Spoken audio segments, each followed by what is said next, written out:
기를 바랍니다. 오늘 우리에게 주시는 하나님의 귀한 말씀 요한복음서 2장 1절에서 5절까지의 말씀입니다. 요한복음서 2장 1절에서 5절까지의 말씀, 제가 가진 신약의 성경 143페이지입니다.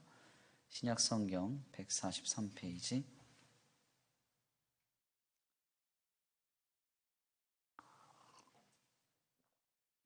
함께 다 같이 봉독해 올려드립니다. 사흘째 되던 날 갈릴리 가나에 혼인례가 있어 예수의 어머니도 거기 계시고 예수와 그의 제자들도 혼례의 청함을 받았더니 포도주가 떨어진지라 예수의 어머니가 예수에게 이르되 저들에게 포도주가 없다 하니 예수께서 이르시되 여자여 나와 무슨 상관이 있나이까 내 때가 아직 이르지 아니하였나이다.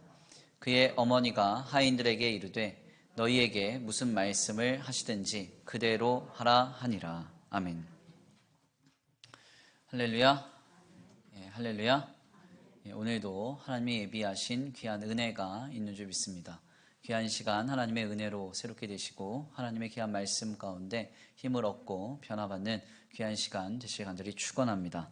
우리 함께 믿음으로 선포합니다. 다 잘 되고 있습니다. 하나님이 하십니다. 시작. 다 잘 되고 있습니다. 하나님이 하십니다. 아멘. 다시 한번 믿음으로 결단하며 선포합니다. 참된 성도가 됩시다. 은혜에 빚진 자로 삽시다. 시작. 참된 성도가 됩시다.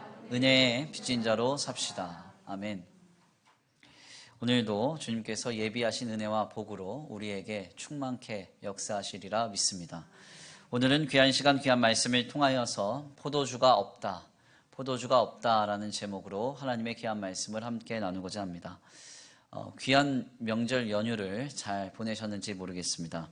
1년 중 가장 큰 명절인 추석 연휴 기간에도 하나님을 잊지 않고 예배의 자리를 지키시는 우리 성도님들 모두에게 하나님의 풍성하신 은혜와 사랑이 더하여지시기를 간절히 축원합니다. 명절이 되면 온 가족이 함께 모여서 즐거운 시간을 보내는 것이 일반적인데 올해는 코로나19의 문제로 이마저도 허락되지 않는 것 같아서 마음이 많이 어렵습니다. 미국의 사회학자인 데이비드 리스먼은 그의 책인 고독한 군중이라는 저서에서 인간은 고독한 존재다라는 아주 유명한 말을 남겼습니다. 안 그래도 우리의 인생은 외롭고 황량하며 고독합니다. 그런데 코로나19의 문제로 사회적 거리라고 하는 신생 개념이 더해져서 우리는 지금 더더욱 고독하며 외롭고 어려운 나날을 보내고 있습니다. 인간은 사회적 동물이기 때문에 하나님은 성도의 교제라고 하는 특별한 만남과 대면적 접촉을 통하여서 그간 성도들을 위로하고 또한 우리에게 소망을 주셨었습니다. 그런데 이제는 코로나19로 인해서 성도 공동체 안에서도 그리고 더 나아가 가족 공동체 안에서도 이와 같이 교제할 수 없다는 현실이 너무나도 안타깝고 마음이 더욱 어렵습니다. 그러나 얼마 남지 않은 귀한 명절 연휴 기간에 할 수 있는 대로 서로를 더욱 사랑하시기를 바랍니다. 우리 교회는 지난 2주간에 걸쳐 사역자를 포함한 23명의 장학생을 섬기고 생계에 어려움이 있는 7가구를 특별 구제로 또한 섬기었습니다. 제가 이 자리에서 이 일을 굳이 밝히는 이유는 우리 교회가 한 일을 자랑하려고 하는 것이 아닙니다. 사실 사랑을 하는 데 있어서 가장 쉬운 사랑의 방식은 물질로 지원하는 것입니다. 서로 신경을 써서 연락하고 말로써 위로와 소망을 나누며 서로를 향하여 울고 함께 웃어주며 눈물로 타자를 향하여 애통하며 기도하는 일은 사랑의 위대한 일이고 더 나아가 가장 어려운 사랑의 실천이라고 할 수 있습니다. 코로나19의 문제로 모두가 다 곤고한 이때에 이와 같이 위대한 사랑을 실천하시기를 바랍니다. 더욱 사랑하시는 귀한 날들로 명절 연휴를 보내시길 간절히 축원합니다. 얼마 남지 않은 명절 연휴 기간에 외롭고 고독한 존재가 없도록 더 나아가 마음이 어두워져서 주님으로부터 멀어지는 영혼과 생명이 없도록 우리의 가족들과 우리의 성도들, 더 나아가 우리의 주변 타자들을 더욱 돌아보셔서 뜨겁게 사랑할 수 있는 저와 우리 성도들 모두가 되시길 간절히 축원합니다. 가족들이 모이는 명절의 자리는 너무나 행복하고 감사한 자리이지만요, 한편으로는 굉장히 부담스러운 자리이기도 합니다. 그래서 특별히 젊은 세대들은 입시나 취업, 더 나아가 결혼에 대한 부담스러운 질문이 난무하는 자리인 명절의 자리를 일부러 회피하는 경향까지도 있습니다. 실상 명절의 만남 속에서 때때로 직설적이며 공격적인 화법으로 서로에 대하여 논쟁하는 연유는 사실 서로가 너무 가깝기 때문일 것입니다. 가까울수록 서로에 대한 예의와 존중을 전제해야 함에도 불구하고 우리는 종종 그와 같이 하지 못할 때가 더욱 많은 것이죠. 여기 서 있는 저 역시도 부모님과 함께 동거하면서 살다 보니까 늘 부족한 아들의 모습을 보일 때가 많습니다. 우리 성도들은 저를 굉장히 따뜻하고 착한 목회자로 보는 경향이 있겠지만요. 아멘이 없는 거 보니까 더 잘해야 되겠네요. 네. 사실 저는 가족들에게 잘하는 사람은 아닙니다. 말도 행동도 대부분 다만 기능적으로만 감당하고 차갑게 또 고집스럽게 대하는 경우가 대부분입니다. 그래서 사실 목회자 가족들은 좀 불쌍한 게 있습니다. 왜냐하면 어디 가서 목회자 흉을 못 보니까 굉장히 좀 고단하죠. 속으로만 끙끙 앓으실 텐데 간혹 저희 어머니나 혹은 저희 아내와 친해지신 뒤에 살짝 물어봐 주세요. 목사님 성격 좋으시죠? 이렇게. 그러면 표정으로 단박에 아실 수 있습니다. 아, 아니구나. 절대 아니구나. 깨달으실 거예요. 가까운 관계일수록 예의와 존중을 전제하지 못하는 관계는 결국 아무리 가까운 부부 사이라도 더 나아가 하물며 부모와 자식 간의 관계라도 서로의 관계를 깨트리고 서로를 오해할 수 있게 함을 우리는 분명히 알아야 합니다. 그래서 다만 가까운 만남 속에서 서로를 더욱 소중히 여길 수 있게 되시기를 바랍니다. 오늘 본문의 말씀은 마치 예수님과 예수님의 어머니 사이에 이와 같은 갈등이 있는 것처럼 그 내용을 전합니다. 오늘 본문 말씀은 특별히 요한복음서에서 기록된 첫 번째 기적 사건인데요. 가나의 혼인잔치 사건을 전합니다. 바로 여기에서 우리가 너무나도 잘 알고 있는 물이 포도주로 바뀌어지는 사건이 전해지는 것입니다. 실상 오늘 본문의 말씀인 요한복음서 2장에서 전하는 가나의 혼인잔치의 사건은 다른 복음서에서는 전혀 전하고 있지 않은 특별한 기적의 사건입니다. 그런데 이 기적의 사건은 예수님의 어머니가 혼인의 자리에서 이 포도주가 떨어졌음을 예수님께 알리면서 시작이 됩니다. 오늘 본문 말씀 3절인데요. 우리 함께 다 같이 봉독해 올려드립니다. 오늘 본문 말씀 3절입니다. 함께 봉독합니다. 시작.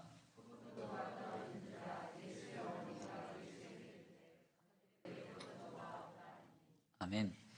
오늘 본문 말씀 3절 말씀에 따르면요. 예수님의 어머니는 혼인잔치 자리에서 포도주가 떨어졌음을 예수님께 알립니다.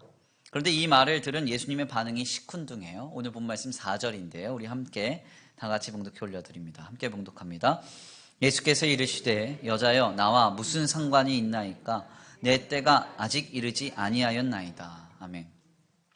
오늘 본문 말씀 4절에서 예수님이 예수님의 어머님께 하시는 이 말씀은 사실 개역개정판 성경에서 굉장히 거룩하고 무거운 언어로 기록이 되어 있기 때문에 이것이 담는 뉘앙스가 어떠한 것인지 우리는 잘 알지 못합니다.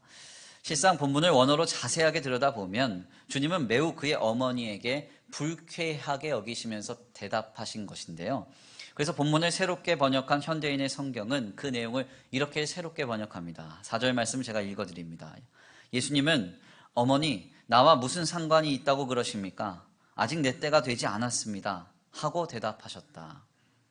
나와 무슨 관계가 있다고 그러십니까?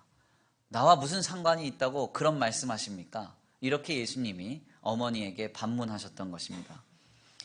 즉 예수님은 어머니의 요청과 지적을 매우 불편하게 여기셨던 것입니다. 이는 마치 오늘날 우리의 가족 공동체 안에서 일어나는 일을 목격하는 것과 같습니다.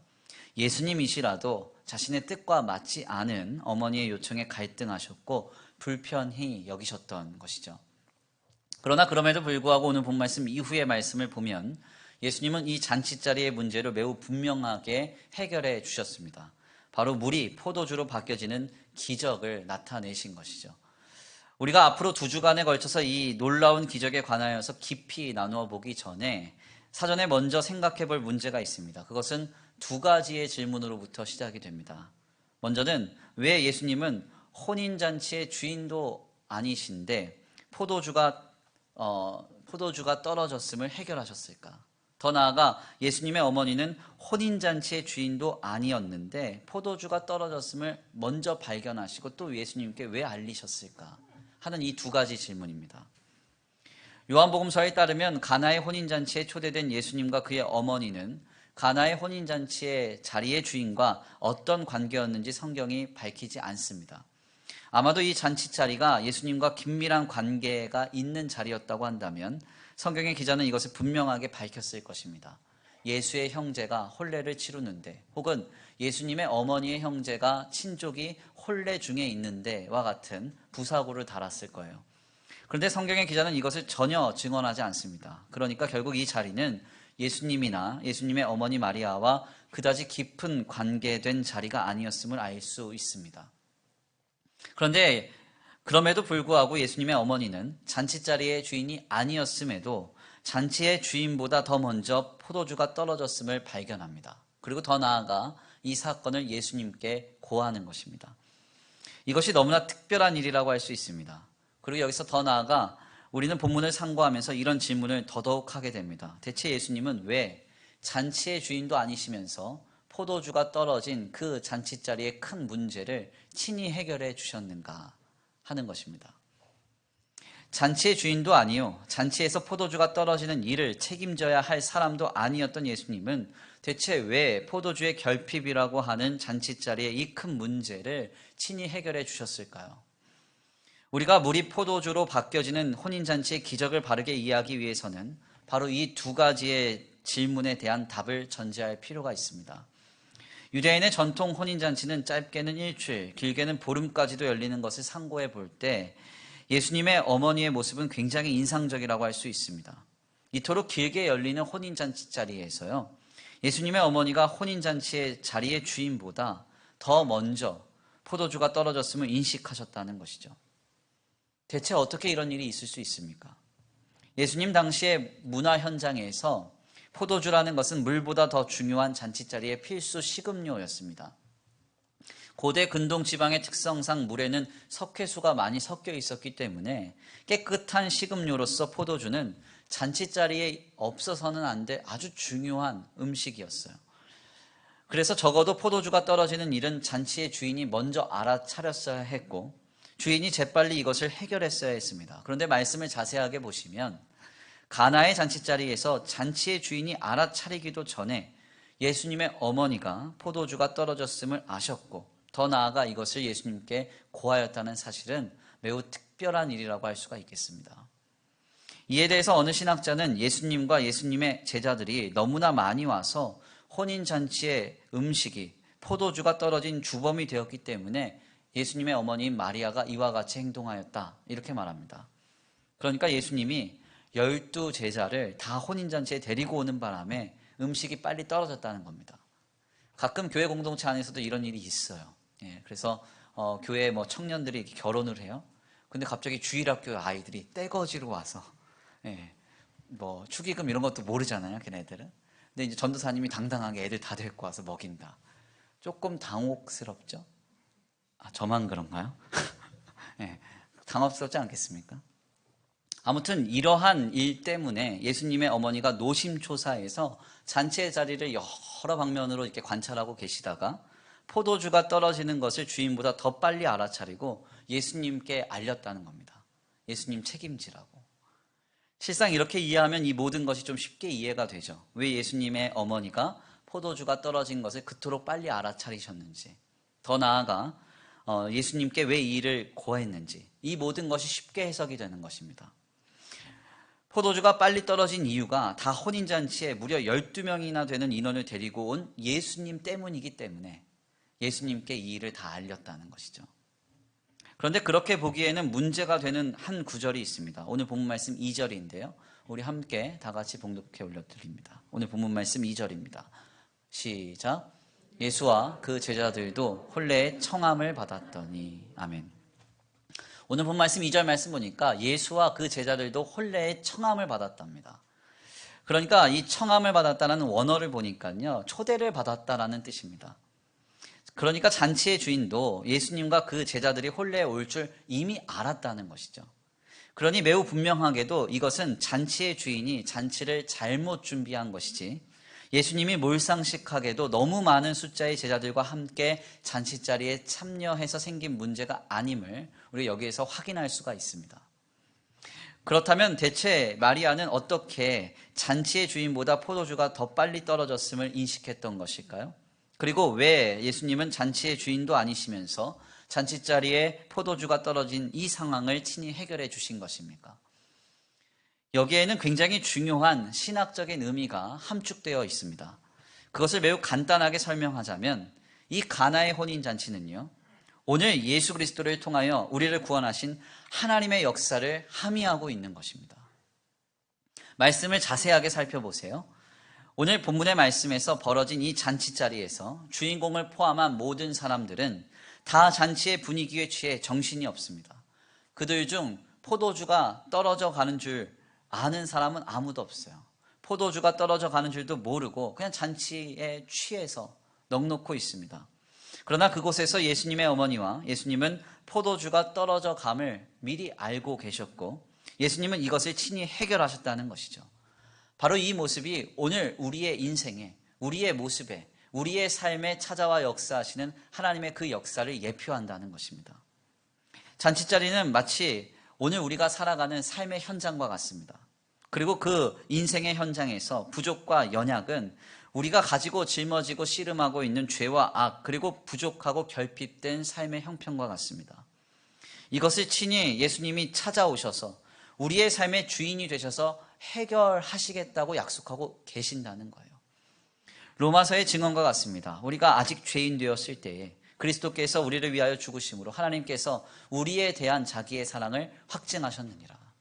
하나님이 언제 우리에게 사랑으로 찾아와 역사하셨습니까? 우리가 아직 죄인이었을 때, 여전히 모르고 아무것도 모르고 깨닫지도 못하고 마음이 어두워지고 심령이 죄와 사망의 비참에 억눌려 끌려가고 있었던 그때에 찾아오셔서 역사하셨다. 주님 이렇게 말씀하고 계십니다. 우리는 잔치자리와 같은 인생의 이러저러한 상황과 조건에 취해서 무엇이 결핍되며 무엇이 부족하고 무엇이 연약한지도 모른 채 다만 하루하루 살아가기에 급급합니다. 바로 그 현장 속에서 우리 하나님은 지금 우리에게 무엇이 부족하고 무엇이 떨어져 가고 있는지를 알고 계신다는 겁니다. 오늘 우리보다 우리를 더 잘 아신다는 거예요.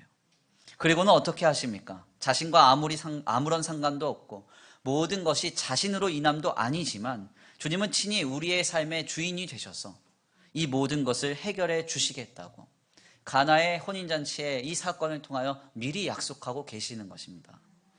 이것이 바로 오늘 가나의 혼인잔치를 통해서 우리에게 약속하시는 주님의 은혜입니다. 우리는 종종 우리 자신에 대해서, 더 나아가 내 삶에 대해서, 내 인생에 대해서 다 아는 양 생각합니다. 그래서 가만 우리가 생각해 보면 내 인생은 내가 다 잘 알아. 뭐가 필요한지, 뭐가 부족한지, 뭐가 떨어져 가는지 내가 다 대비하고 판단할 수 있어. 그렇게 생각합니다. 그런데 한번 가만 생각해 보세요. 내가 나를 잘 압니까? 내 인생의 부족과 결핍 미리 판단하고 다 예상할 수 있나요? 그럴 수 없습니다. 오죽하면 이런 노래가 있잖아요. 내가 나를 모르는데 난들 너를 알겠느냐. 네, 명절이라 그런지 유머가 잘 안 되네요. 오죽하면 이런 노래가 있겠습니까? 나는 나를 잘 모릅니다. 네, 더 나아가 우리 인생도 몰라요. 우리는 뭐가 부족한지, 뭐가 필요한지, 뭐가 떨어져 가고 있는지, 뭘 준비해야 되는지 우리 모릅니다. 그러나 우리는 분명한 한 가지를 알죠. 그게 뭡니까? 우리에게는 나보다 나를 더 잘 아시는 주님이 계신다는 거예요. 그분은 포도주가 떨어져 가는 줄도 모르고 잔치나 벌이고 있는 그 인생의 자리에서 우리가 포도주가 떨어져 감을 알게 하시는 분입니다. 그리고 그 모든 문제를 은혜로 친히 해결해 주시는 주님이십니다. 우리가 바로 이 하나님을 믿고 있는 것입니다. 저는 특별히 목회를 하면서 이것을 너무나 깊이 통감해요. 제가 뭐가 부족한지 다 알고 우리 교회에 무엇이 필요한지 다 알고 뭐가 다 떨어져 가고 있는지 다 알면서 목회한다고 하면 얼마나 좋겠습니까? 그런데 저는 그렇지 못해요. 얼마나 많이 부족하고 무엇이 연약하며 무엇이 떨어져 가고 있고 무엇이 결핍되었는지 저는 모릅니다. 그런데 여지껏 우리의 교회와 저의 삶을 끌어오시는 주님의 방식을 보면요. 저는 몰랐고 우리 교회는 몰랐는데 얼마나 시의적절하게 주님께서 역사하셨는지 몰라요. 하나하나 주님이 채우시고 돌보시고 해결하시고 바꿔가시면서 저의 인생을 그리고 우리 교회를 오늘까지 인도하셨습니다. 그래서 저는 지난 주일에 나눈 바와 같이 하늘에 계신 하나님을 믿는다고 고백할 수밖에 없어요. 정말 주님의 역사는 신묘하거든요. 예상할 수 없습니다. 판단할 수 없습니다. 내 기대와 내 계획과 내 뜻을 뛰어넘으세요. 처음 2014년도에 그토록 우리 교회가 재정적으로 힘들고 어려울 때 장학재단이라는 걸 처음 만들었습니다. 한번 모아봅시다. 2년 동안 쓰지 않고 잘 모아서 우리 아이들 한번 섬겨봅시다 했어요. 오늘과 같이 이렇게 많은 아이들에게 장학금으로 섬길 수 있을지 몰랐습니다. 처음 시작할 때. 그리고 그 당해에 또다시 모험적으로 비전 헌금을 만들었습니다. 그것이 오늘과 같이 코로나19의 문제로 이렇게 어렵고 고단한 이 시국에 교회가 큰 일을 감당할 수 있는 마중물이 될지 몰랐어요. 교회당도 제가 처음 부임했을 때보다 얼마나 좋은 호텔이 됐습니까? 저희 교회가 처음에 화장실도 들어갈 때 남녀가 같이 들어가서 서로 헤어져 해서 헤어지는 화장실이었잖아요. 새 신자가 오면 화장실 가면 절대 등록을 안 해요. 기겁을 하고 등록을 안 해요. 남자들이 용병 도는 소리가 여자 화장실까지 다 들려요. 정말 끔찍했죠. 근데 몰랐어요. 그냥 좋았어요 그때. 2층은 지금은 뭐 카페처럼 식당처럼 잘 꾸며놨죠. 그때는 그냥 형광등에 컴컴한 데서 탁 잡히고 이렇게 밥 먹고 그랬다고요. 양반다리로 신발 벗고 들어가서. 얼마나 지금 가만 보면 호텔이에요. 호텔. 이럴 줄 제가 알았겠습니까? 알았으면 몸과 마음 상해 가면서 목회 안 했죠. 편안했겠죠. 주님이 하시겠지 이러면서. 몰랐어요. 하나도 몰랐어요. 주님은 제가 예상하지도 못한 순간에 하나하나 바꾸셨습니다. 이끌어 가셨고 역사하셨어요. 그래서 감격스러웠어요. 경탄했고요. 그래서 너무 감사했어요. 하나님의 역사는 이렇게 신묘합니다. 때때로 우리가 예상하지 못한 순간에 찾아오셔서 채우시고 돌보시고 인도하세요. 이것이 바로 오늘 우리를 향한 주님의 은혜입니다. 제 목회에만 해당되는 은혜가 아닙니다. 우리 모두의 은혜죠. 가만 생각을 해보세요. 우리가 10년 전에, 20년 전에 오늘의 형편을, 지금의 결국을, 그리고 지금의 삶을 과연 우리가 이룰 것이라고 생각이나 했겠습니까? 가만 생각해보면 지금까지 지내온 것 주의 크신 은혜라 찬송할 수밖에 없지 않겠어요? 그래서 우리 주님은요, 신명기서 11장 14절의 말씀을 통해 이렇게 우리에게 약속하셨습니다. 여호와께서 너희의 땅에 이른 비, 늦은 비를 적당한 때에 내리시리니, 적당한 때에 내리시리니 너희가 곡식과 포도주와 기름을 얻을 것이요. 아멘입니까? 우리는 우리의 인생에 언제가 적당한지 몰라요. 언제가 적당한 때인지, 언제 비가 필요한지 잘 모릅니다. 그러나 우리 주님은 알고 계세요. 그 시기와 그 때를 아십니다. 그래서 적당한 때에 따라 이른 비와 늦은 비를 내려주셔서 우리로 곡식과 포도주와 기름을 얻도록 지키시겠다고 약속하고 계시는 것입니다. 우리 주님은 포도주가 떨어져서 망신당할 일만 남은 줄도 모르고 잔치 분위기에 취해 있는 잔치의 주인에게 은혜를 베풀어 주셨습니다. 포도주가 떨어져 가는 줄도 모르고 있던 내게 주님이 찾아와 역사하시고 해결하시며 인도하시고 보호하시겠다고 오늘 본문 말씀을 통하여 우리에게 약속하고 계신 거예요. 오늘 우리가 이와 같은 은혜의 현장에 있습니다. 이와 같은 은혜를 누릴 수 있습니다. 이와 같은 동일한 은혜와 역사를 주님 반드시 내려 주실 것입니다. 그 놀라운 역사의 주인공 되시길 간절히 축원합니다. 2020년 한 해 우리는 모두 다 코로나19의 문제로 고단한 시기를 버티어오고 있습니다. 살아간다는 표현보다 버틴다는 표현이 더 적절할 것 같아요. 올해는 얼마나 일도 많고 탈도 많은지요. 코로나19도 어려운데 비는 또 얼마나 많이 오는지. 비도 오고 재난도 많고요. 더 나아가 각종 사회적 이슈들로 이토록 공고한 날이 또 있었나 싶은 것이 오늘 우리가 지내온 2020년이라는 올 한 해입니다. 우리는 지금 2020년의 결실의 계절을 지내면서 우리에게 무엇이 필요한지, 무엇이 떨어져 가고 있는지, 무엇이 연약한지, 무엇을 준비해야 할지 알 길이 없습니다. 그러나 우리 주님은 오늘 우리의 사정을 우리보다 더 잘 아시는 줄 믿습니다. 오늘 우리보다도 주님이 더 잘 아시기에 그 주님께서 가나의 혼인잔치에서 하셨던 것처럼 친히 역사하셔서 우리의 모든 필요와 결핍, 부족과 연약을 해결해 주실 것입니다. 그것을 온전히 믿고 바라보시면서 이 놀라운 은혜와 역사를 체험하는 저와 우리 성도들 모두가 되시길 간절히 축원합니다. 그렇다면 우리가 여기까지의 말씀을 나누시면서 이런 질문을 할 수 있습니다. 하나님은 오늘 가나의 혼인잔치의 사건을 통해 우리에게 역사해 주시겠다고 약속하셨어요.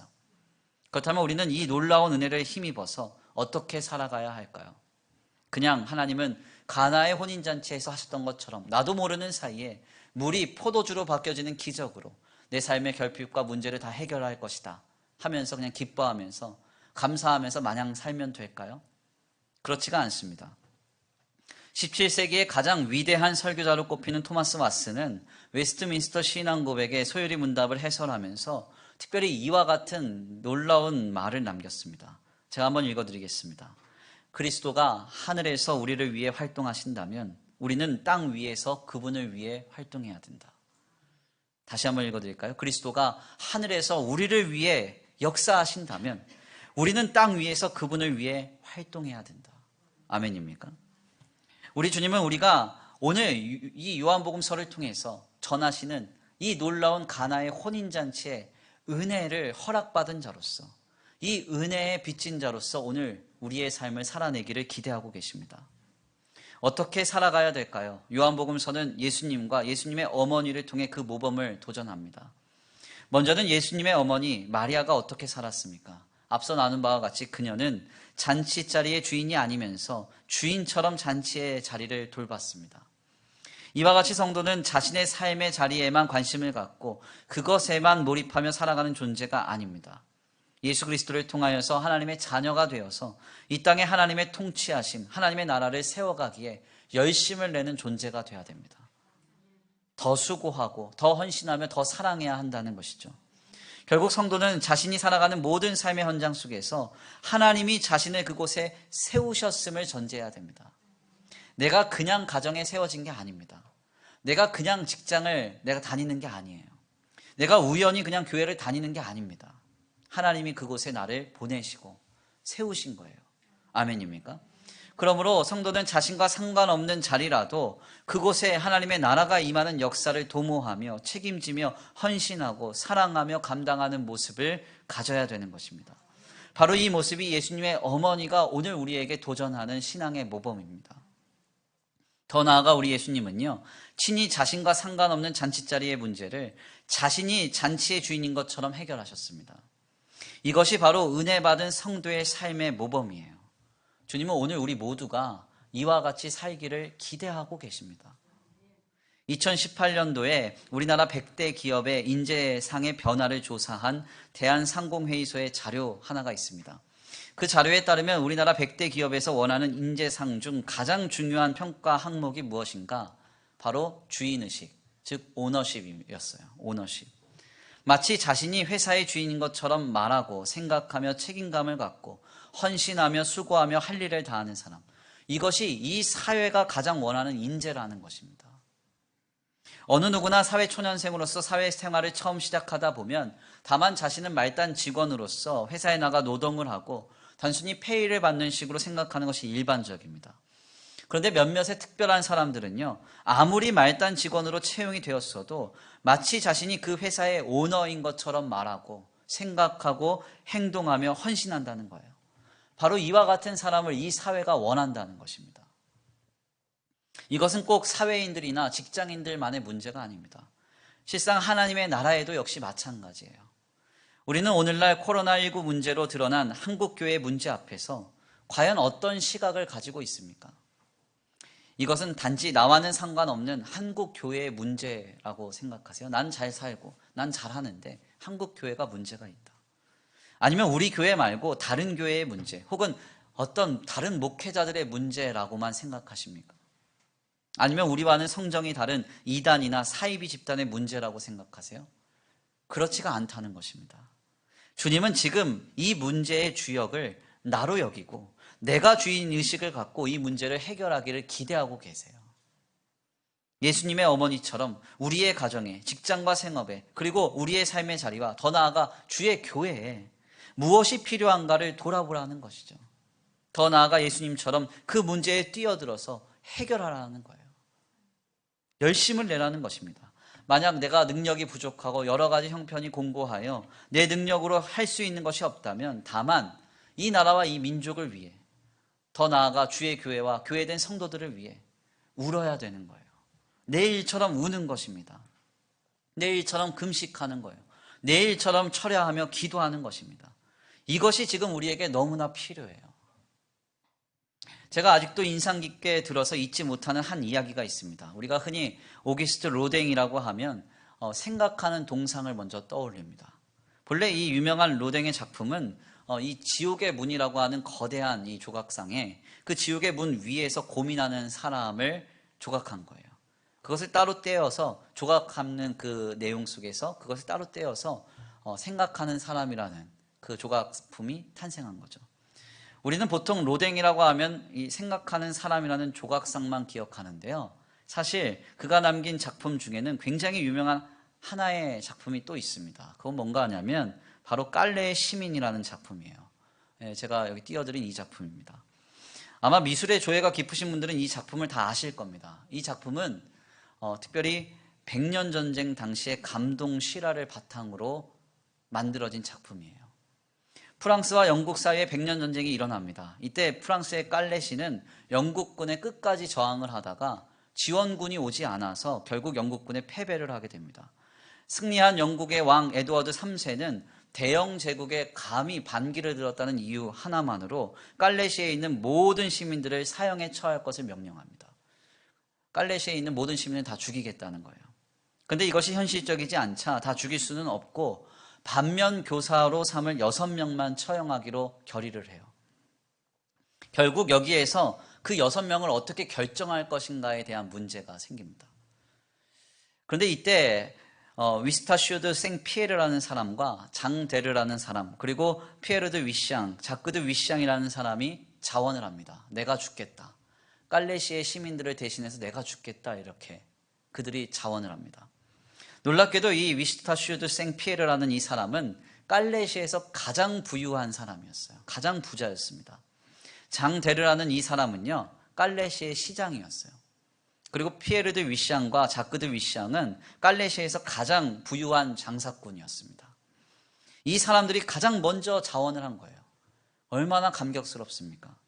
우리 같으면 돈 있고 힘 있으면 먼저 다 도망갔을 텐데, 그렇죠? 어떻게든 안 죽으려고 했을 텐데, 이 사람들은 깔레시에 있는 시민을 대신해서 죽을 사람이 필요하다 하니까 내가 죽겠소 한 겁니다. 이 사람들의 헌신을 들은 일반 시민 중에서 2명은 또다시 자신이 깔레시의 시민을 대신하여 죽겠다고 자원을 합니다.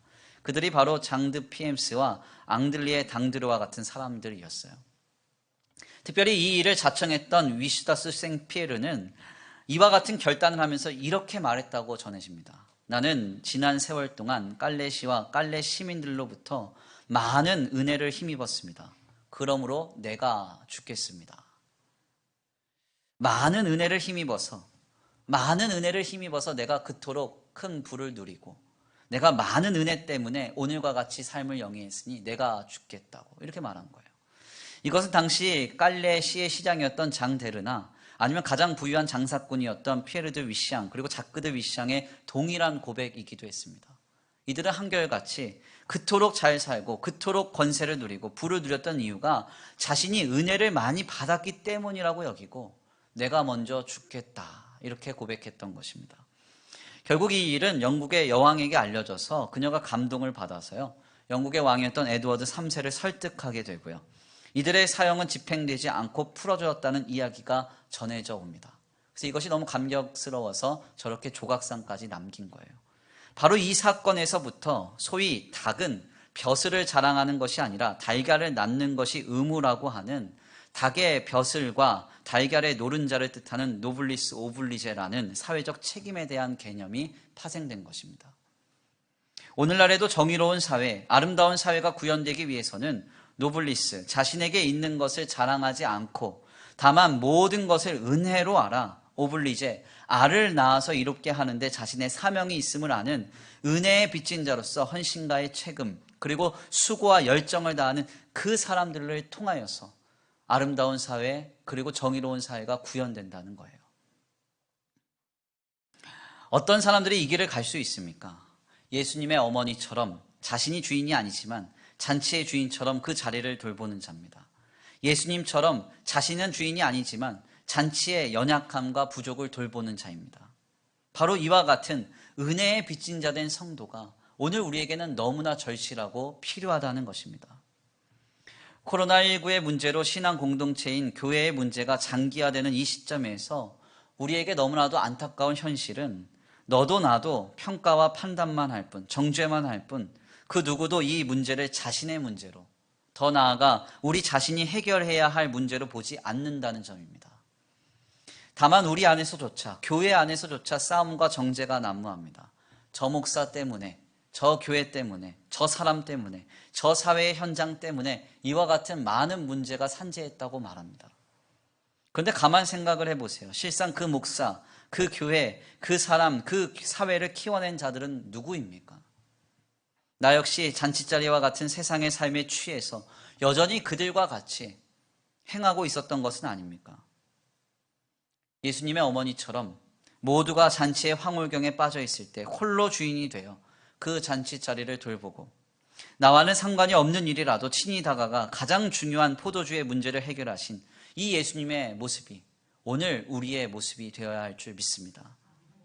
그리스도가 하늘에서 우리를 위해 활동하신다면 우리는 땅 위에서 그분을 위해 활동해야 된다.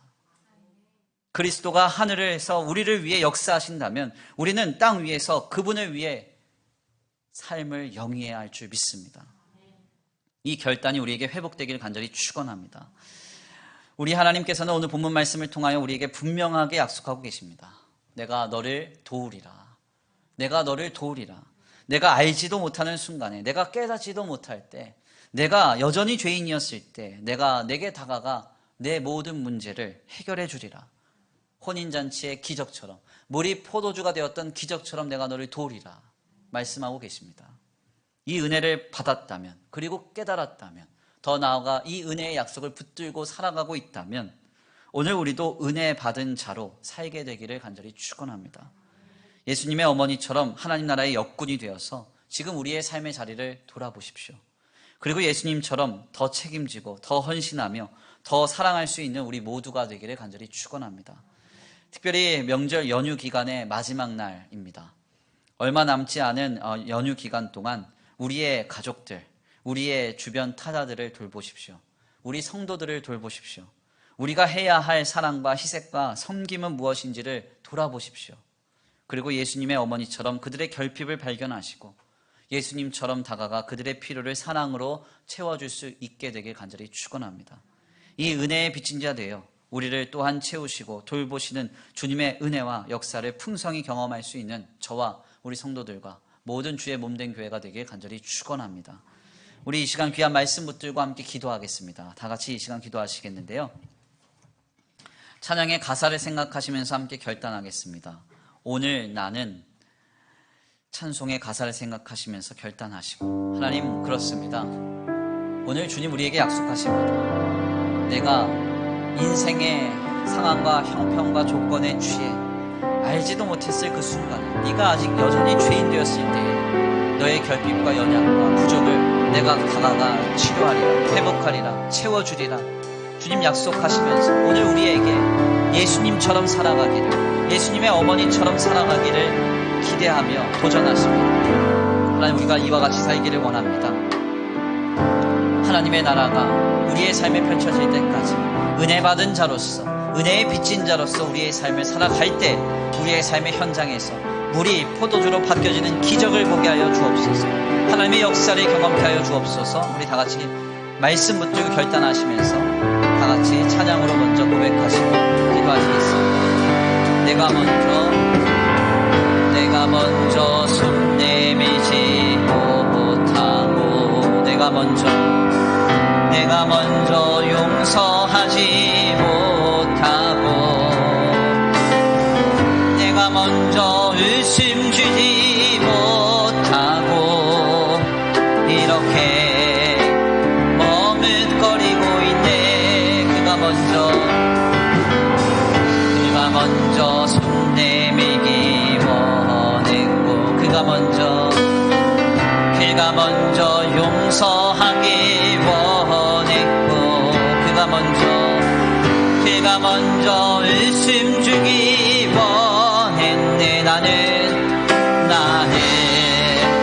어찌 된 사람인가.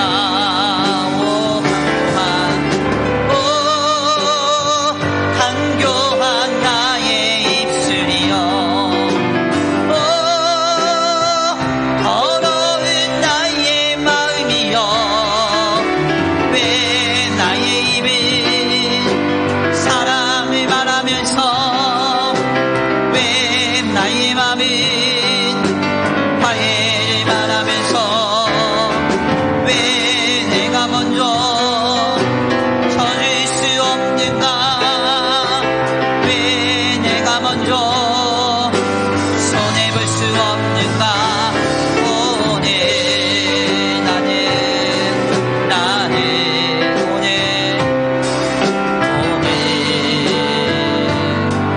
나는 주님 앞에서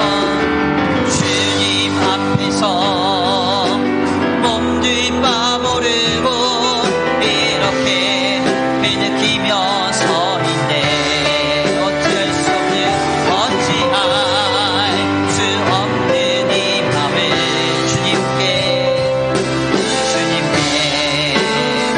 맡긴 채로 내가 먼저 섬겨주지 못하고 내가 먼저 섬겨주지 못하고 내가 먼저 이해하지 못하고 내가 먼저 높여주지 못하고 이렇게 고집 부리고 있네. 그가 먼저 섬겨주길 원했고 그가 먼저 섬겨주길 원했고 그가 먼저 이해하길 원했고 그가 먼저 높여주길 원했네. 나는 어찌 된 사람인가. 내가 먼저 섬겨주지 못하고 내가 먼저 섬겨주지 못하고 내가 먼저 이해하지 못하고 내가 먼저 높여주지 못하고 내가 먼저 높여주지 못하고 이렇게 고집 부리고 있네. 그가 먼저 섬겨주길 원했고 그가 먼저 섬겨주길 원했고 그가 먼저 이해하길 원했고 그가 먼저 높여주길 원했네. 나는 어찌 된 사람인가.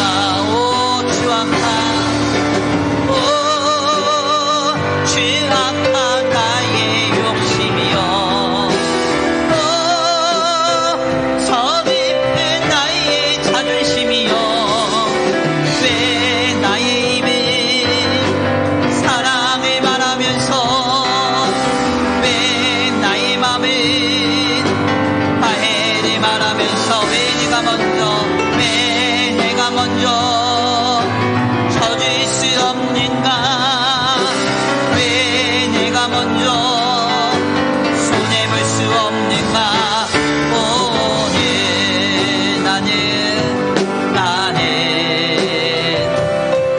오늘 나는 주님 앞에서 몸둘 바 모르고 이렇게 흐느끼며 서 있네. 어찌할 수 없는 이 맘을 주님께 맡긴 채로 두 손 높이 들고 추악한 나의 욕심이여. 추악한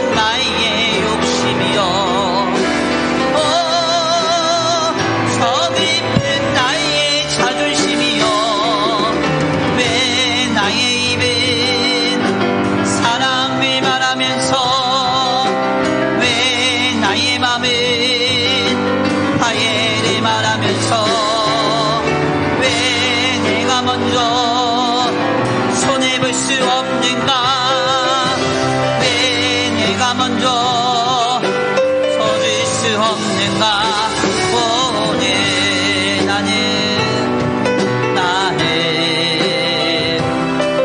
보네. 나는 주님 앞에서 몸둘바 모르고 이렇게 느끼며 서 있네. 어찌할 수 없는 이 맘을 주님께 맡긴 채로. 아멘.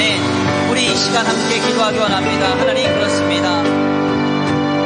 그리스도께서 하늘에서 우리를 위하여 일하실 것이라고 오늘 귀한 말씀을 통하여 약속하고 계십니다. 내가 깨닫지도 못했을 때, 인지하지도 못했을 때, 내가 여전히 죄인이었을 때 주님 찾아오셔서 물이 포도주로 바뀌어지는 그 기적과 같은 역사로 우리의 삶을 인도하시고 보호하시며 지키실 것이라고 말씀하고 계십니다. 이 은혜를 안다면, 이 은혜를 약속받았다면 우리 역시도 은혜의 빚진 자로서 이 땅에서 참된 성도의 삶을 살아야 할 줄 압니다. 하나님, 그 삶을 살게 하여 주옵소서. 예수님의 어머니처럼, 예수님처럼 살게 하여 주옵소서. 우리 다같이 결단하시면서 귀한 말씀 붙들고 주여 한번 부르시고 통성으로 기도 올려드립니다. 주여 말씀 붙들고 기도합니다. 주여.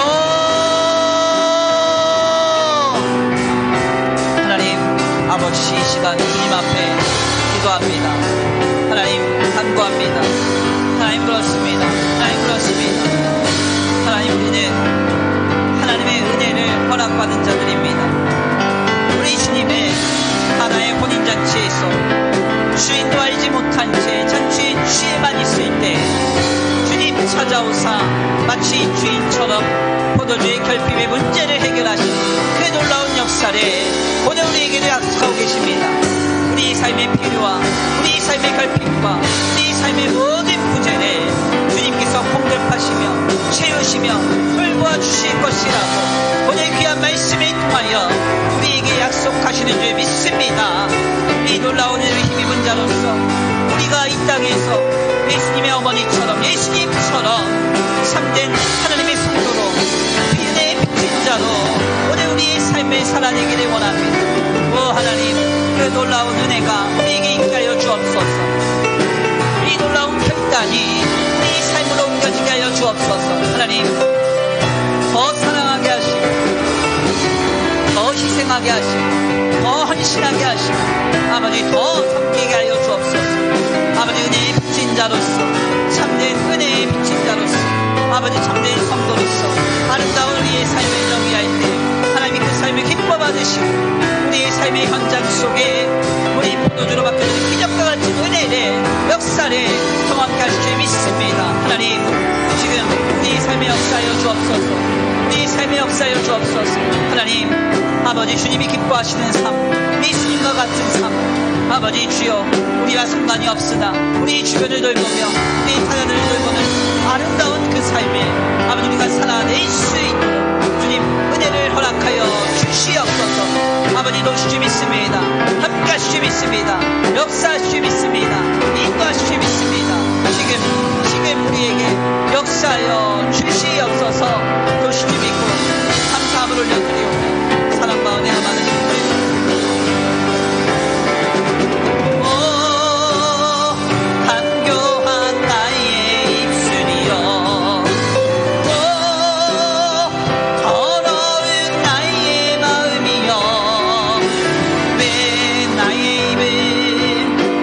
사람의 말하면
하나님 감사합니다. 오늘 귀한 자리로 인도하여 주셔서 가나의 혼인잔치의 기적을 통하여 오늘 우리에게 약속하시는 그 은혜의 역사를 발견케 하시니 감사합니다.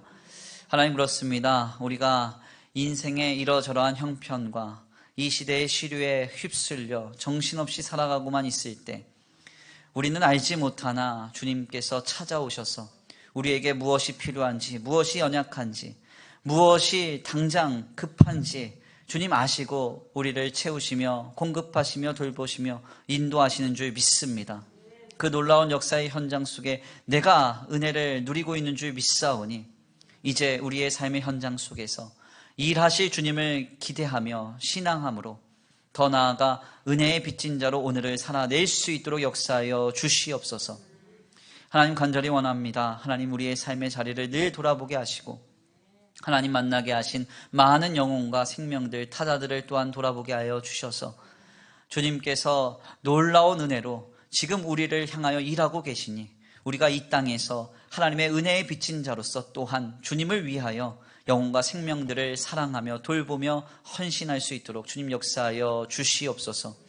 하나님 귀한 명절을 지내고 있습니다. 하나님 그간 돌아보지 못한 우리 가족들, 형제 친지들이 있다면 아름답게 그들을 돌보게 하여 주시옵시고 더 나아가 우리가 그동안 사랑하지 못했던 형제와 또 자매들, 성도들이 있다면 그들을 아름답게 또한 섬길 수 있는 복된 명절 기간이 되게 하여 주시옵소서.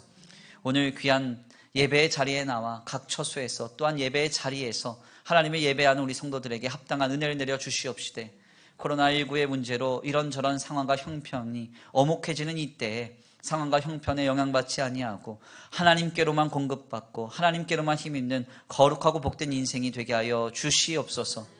특별히 한 주간의 삶을 영위할 때 우리의 영과 육과 혼에 그 어떤 악한 것도 조금도 틈타지 않게 하시고 하나님의 놀라우신 은혜로 영육에 강건하며 성령의 충만한 한 주간 되게 하여 주시옵소서. 이 시간 주님 앞에 드려진 예물 위에 복의 복을 더하여 주시옵시고 이 예물 쓰여지는 곳곳마다 영혼과 생명이 살아나는 역사가 있게 하여 주시옵시되 주님의 나라와 주님의 복음을 위해서 가장 먼저 쓰임받는 복된 예물 되게 하여 주시옵소서. 특별히 드려진 손길 위에 복의 복을 더하여 주셔서 이삭이 흉년 속에서도 그랄 땅에서 100배의 결실을 얻었던 것과 같이 하늘의 신령한 복과 땅의 기름진 복으로 이들의 가정과 생업 위에 복 내려 주시옵소서. 도우실 줄 믿고 감사함을 올려드리오며 사랑과 은혜가 많으신 우리 구주 예수 그리스도의 이름으로 감사하며 기도 올려드립니다. 아멘. 이제는 우리 주 예수 그리스도의 은혜와 성부 하나님의 극진하신 사랑하심과 성령 하나님의 내주 교통하심이 하나님께서 하늘에서부터 우리를 위하여 가나의 혼인잔치와 같이 일하시고 역사하실 줄 믿고 다만 은혜에 비친 자로서 오늘의 삶을 살아내기로 결단하는 모든 성도들 머리 위에 이제로부터 영원토록 함께 있을지어다. 아멘.